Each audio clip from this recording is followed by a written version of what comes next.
Hello प्यारे बच्चों, आपका मेरे YouTube चैनल पर हार्दिक स्वागत है।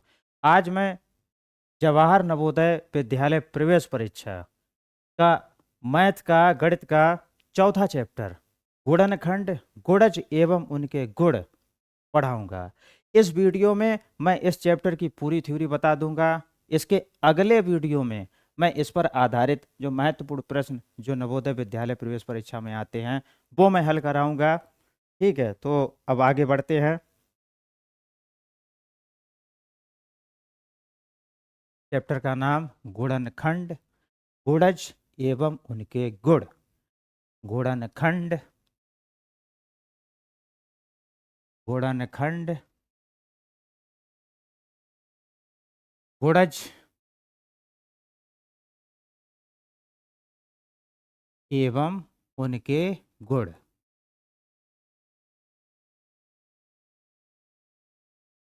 क्या है, देखते हैं इस चैप्टर में क्या क्या समझना है। इस चैप्टर में सबसे पहले गुणनखंड। गुणनखंड क्या होता है?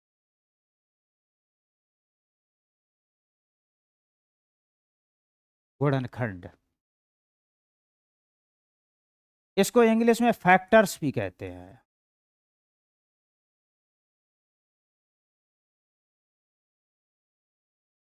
गुणनखंड क्या होता है?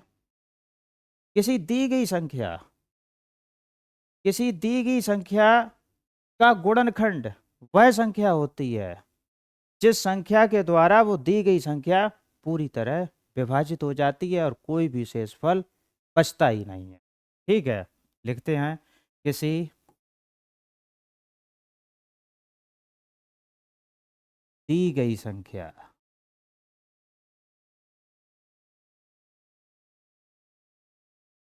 में यदि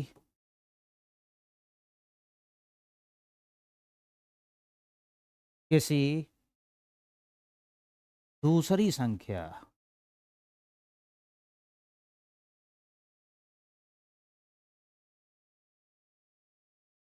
का भाग पूरा पूरा चला जाता है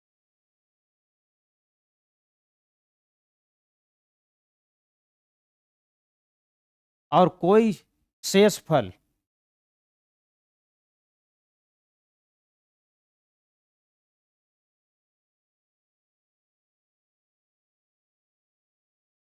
नहीं बचता है,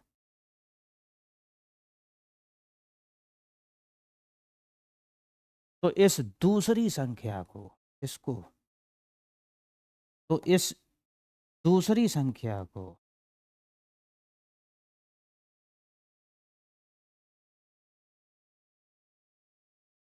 संख्या को दी गई संख्या का इसका दी गई संख्या का गुणनखंड कहते हैं। दी गई संख्या का गुणनखंड कहते हैं।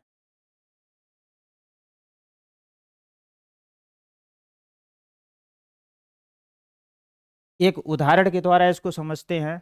जैसे जैसे जैसे कोई दी गई संख्या 6 है। दी गई संख्या है 6। कोई संख्या दे रखी है, वो 6 दे रखी है। अब 6 6, ठीक है, 6 में 2 का भाग चला जाएगा। किसका चला जाएगा? 2 का भाग चला जाएगा। 6 में 3 का भी भाग चला जाएगा। 6 में 6 का भी भाग चला जाएगा, पूरा पूरा चला जाएगा और कुछ भी नहीं बचेगा। 6 में 1 का भी भाग चला जाएगा। तो इस 6 संख्या के गुणनखंड ये हैं 2 3 6 और 1। ये गुणनखंड हैं। गुणनखंड गुणनखंड, ठीक है, किसके? इस दी गई संख्या के इस दी गई संख्या के दी गई संख्या के ठीक है, इस दी गई संख्या के ये गुणनखंड है 2 3 6 1। ठीक है, और यही बात हमने लिखी है कि किसी दी गई संख्या, तो ये दी गई संख्या है 6, किसी दी गई संख्या में यदि किसी दूसरी संख्या का भाग पूरा पूरा चला जाता है तो इसका भी भाग पूरा चला जाता है, इसका भी भाग पूरा चला जाता है, इसका भी भाग पूरा चला जाता है, इस एक का भी भाग पूरा चला जाता है, पूरा पूरा चला जाता है और कोई शेषफल नहीं बचता है। इनका भाग देने पर, इनका भाग इसमें देने पर कोई भी शेषफल नहीं बचता है। तो इस दूसरी संख्या को, दी गई संख्या, इस दूसरी संख्या को, ठीक है, जिसका भाग दे रहे थे, वो इस संख्या का गुणनखंड कहलाएगी। क्लियर हो गया इतना? अब आगे बढ़ते हैं अगले उस पर। अगला टॉपिक, गुणनखंड के बाद उभयनिष्ठ गुणनखंड। उभयनिष्ठ गुणनखंड, इसको इंग्लिश में कहेंगे कॉमन फैक्टर्स। क्या कहेंगे? कॉमन।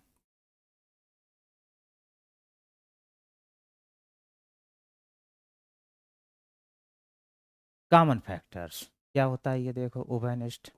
सबसे पहले तो हम जो उभयनिष्ठ शब्द है इसके बारे में समझेंगे कि उभयनिष्ठ होता क्या है। जैसे जैसे मान लो दो मकान बने हुए हैं, दो मकान बने हुए हैं, ठीक है, मिले हुए बने हुए हैं, ठीक है। ये ये पहला घर है, ठीक है, और इसी से लगा हुआ एक मकान और बना, एक मकान और बना हुआ है, ठीक है, एक मकान और ये बना हुआ है, ये है दूसरा घर। ये दोनों घर मिलके बने, लगे हुए बने हैं, परस्पर पास पास, और इन दोनों मकानों में ये दीवार, ये दीवार, ये दीवार दोनों मकानों में शामिल है। तो ये दीवार जो दोनों में शामिल है ये कहलाएगी उभयनिष्ठ दीवार। उभयनिष्ठ दीवार, यानी उभयनिष्ठ का मतलब ये है कि जो दोनों में शामिल हो। ये दीवार उभयनिष्ठ दीवार कहलाएगी, ये वाली दोनों मकानों के लिए। ये दीवार इस पहले मकान के लिए पर भी शामिल है और ये दीवार दूसरे मकान में भी शामिल है, इसलिए ये जो दीवार है ये कहलाएगी उभयनिष्ठ दीवार। तो उभयनिष्ठ गुणनखंड, गणित में उभयनिष्ठ गुणनखंड का क्या मतलब होगा? तो गुणनखंड, गुणनखंड और फिर उभयनिष्ठ गुणनखंड, ठीक है। तो ये क्लियर करते हैं। जैसे मान लो अपने लोग ले लेते हैं 24 और एक संख्या और ले लेते हैं 12। अब इसके गुणनखंड देख लेते हैं। एक, एक से कट जाएगा, दो, ठीक है, 3, 4, ठीक है, 6, 12, 8 भी होता है, 8 से भी ये कटेगा, 8, 12 और 24। इतने गुणनखंड इसके होंगे 24 के। अब 12 के देखते हैं। 12 के गुणनखंड 1, 2, 3, 4, 6 और 12। तो उभयनिष्ठ गुणनखंड कौन से होंगे? जो इस 24 में भी शामिल हों और जो इस 12 में भी शामिल हों, ठीक है। तो जैसे 24 में एक शामिल है, ठीक है, 24 में एक शामिल है, इस 12 में भी एक शामिल है, ठीक है। तो एक गुणनखंड जो है, एक गुणनखंड दोनों का उभयनिष्ठ गुणनखंड है। ये दो शामिल है, इसका गुणनखंड, ये भी दो गुणनखंड है, तो ये भी इसका उभयनिष्ठ गुणनखंड होगा। 3 इसमें भी शामिल है, 3 इसमें भी शामिल है, तो 3 जो गुणनखंड है वो 24 और 12 दोनों संख्याओं के उभयनिष्ठ गुणनखंड होंगे, ठीक है। ये 4 यहाँ पर शामिल है, यहाँ पर भी 4 शामिल है, तो 4 जो गुणनखंड है वो 24 और 12 का उभयनिष्ठ गुणनखंड होगा, क्योंकि 4 जो है 24 को भी पूरा काट देगा, कोई भी शेषफल नहीं बचेगा, और 12 को भी काट देगा, कोई भी शेषफल नहीं बचेगा। यह जो 6 है इस पे भी यही बात लागू होती है, ठीक है। ये जो 12 है ये भी, इस पे भी यही बात लागू होती है, ठीक है। तो उभयनिष्ठ गुणनखंड का मतलब वह होता है कि वह संख्या जो किन्हीं दो संख्याओं को पूरा पूरा विभाजित कर देती है, ठीक है, तो वह संख्या उन दोनों संख्याओं के लिए, दी गई दोनों संख्याओं के लिए उभयनिष्ठ गुणनखंड कहलाएगी। इतना क्लियर हो गया होगा, उभयनिष्ठ गुणनखंड। अब बढ़ते हैं अगली तरफ, अगली स्केज। अगली स्केज है अभाज्य गुणनखंड। अभाज्य, अभाज्य गुणनखंड। अब देखो यहाँ पे एक चीज ये समझने वाली है, यहाँ पे अभाज्य का मतलब, आप वो अभाज्य और भाज्य संख्या मत समझना, वो अलग चीज है, ये अलग है। अभाज्य का मतलब नॉन डिविजिबल, और ना तोड़ा जा सके और विभाजित ना किया जा सके। अभाज्य का यहाँ पर ये मतलब है, अभाज्य और ना तोड़ा जा सके। ठीक है, तो इसमें क्या होगा, जैसे अभाज्य गुणनखंड क्या होता है, जैसे मान लो कोई संख्या है 24। ठीक है, अब 24 के गुणनखंड अब देखते हैं। ठीक है, 24 के गुणनखंड, 1 गुणा 2 गुणा, ये गुणा करने के बाद 24 आना चाहिए। ठीक है, 3, 3 दूनी 6। ठीक है, 6 दूनी 12 दूनी 24। 24 के एक और तरीके से हो सकते हैं, देखिए अब, तभी आप समझ पाएंगे। मान लो हमने 6 और 4 लिख दिया, तो अब इसको और छोटे टुकड़ों में तोड़ सकते हैं। 6 को तोड़ सकते हैं 2 गुणा 3, और 4 को तोड़ सकते हैं 2 गुणा 2। समझ में आ रहा है कि नहीं? इस 6 को और विभाजित किया और छोटा किया जा सकता है, 2 गुणा 3 के रूप में लिखा जा सकता है। चाहे 6 लिख लें और चाहे 2 गुणा 3 लिख लें, बात एक ही है। ठीक है, इसका भी गुणा जो है 24 होगा, इसका भी गुणा 24 होगा। ठीक है, लेकिन अब इस 2 को या 3 को, ठीक है, इसको और छोटे अवयवों में नहीं तोड़ा जा सकता, और छोटी संख्या में नहीं तोड़ा जा सकता है। ठीक है, जैसे 6 को हमने तोड़ लिया था कि 6 2 गुणा 3, तो ऐसे ही 2 और 3 को और छोटे में नहीं तोड़ा जा सकता है। तो ये जो गुणनखंड होंगे 24 के गुणनखंड, ये वाले, ठीक है, ये होंगे अभाज्य गुणनखंड। यानी किसी संख्या के अभाज्य गुणनखंड वे संख्याएं होती हैं जिनको और छोटी संख्याओं में ना तोड़ा जा सके। क्लियर हो गया होगा? अब आगे बढ़ते हैं अगली तरफ। अभाज्य गुणनखंड के बाद अब आता है नंबर गुणज का। देखो ये शब्द, इनका मतलब इस चैप्टर में याद रखना बहुत जरूरी है, क्योंकि सवाल जो आता है उसमें कहीं गुणज कहीं गुणनखंड, अब समझ में नहीं आएगा कि क्या करना है। ठीक है, अब इसको याद रखने के लिए ही ये थ्योरी हम पढ़ा रहे हैं, जिससे सवाल हल करने में कोई भी दिक्कत ना हो। ठीक है, इसको अंग्रेजी में मल्टीपल कहते हैं, मल्टीपल्स। गुणज। अब गुणज क्या होता है, गुणज को समझते हैं। ठीक है, गुणज, गुणज नाम से ही हमने परिभाषा निकाल दी है, गुणज। ठीक है, गुणा करने पर जा मतलब जन्मता है, जन्म होता है, पैदा होता है। ठीक है, गुणज, इसको ऐसे ही आप याद रखिएगा, गुणज। गुण मतलब गुणा, गुणा करने पर, गुणा करने पर, और जा मतलब जन्मता है, पैदा होता है, जन्मता है या फिर पैदा होता है। अब क्या चीज पैदा होती है ये समझ लीजिए। जैसे जैसे कोई संख्या है 4। ठीक है, अब 4 में अगर आप 1 का गुणा करेंगे तो ये 4 पैदा हो जाएगी। ठीक है, 2 का करेंगे तो 8, 3 का करेंगे तो 12, ठीक है, 4 का करेंगे तो 16, इस 4 में करेंगे, ठीक, करते जाइए। ठीक है, तो ये जो संख्याएं जो पैदा हो रही हैं, कब? जब इसमें गुणा किया जा रहा है।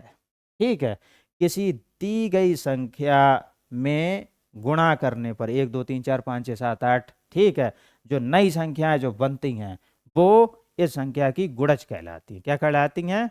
गुणज। क्लियर हो गया होगा इतना? अब आगे बढ़ते हैं। अगला है उभयनिष्ठ गुणज। ठीक है, अगला जो है उभयनिष्ठ गुणज। तो उभयनिष्ठ गुणज क्या होगा? उभयनिष्ठ गुणज जो है वो क्या होगा?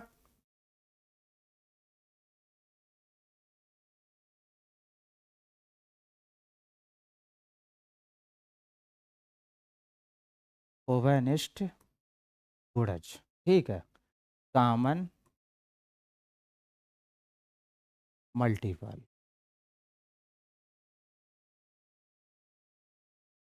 Common multiples.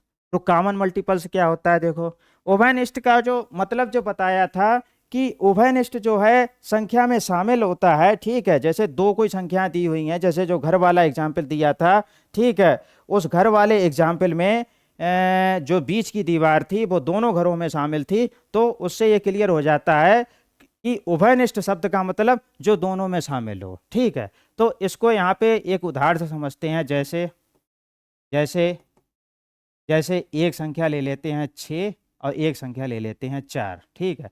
अब इसके इसके गुणज गुणज देखते हैं, ठीक है। 6 एकम 6, 6 दूनी 12, ठीक है।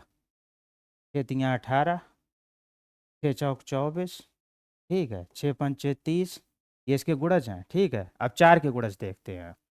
4 एकम 4, 4 में 1 का गुणा कर दिया।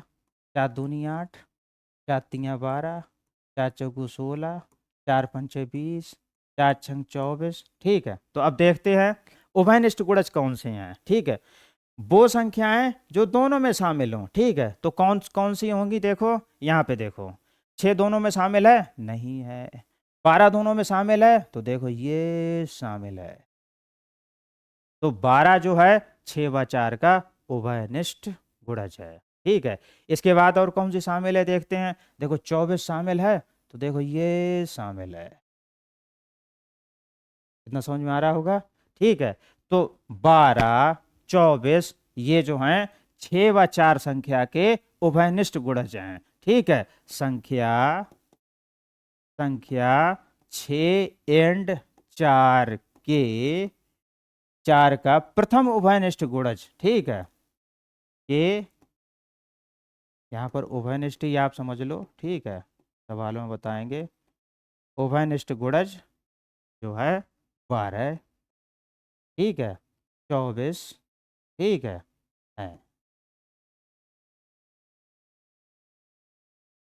इस चैप्टर में इतनी ही थ्योरी है।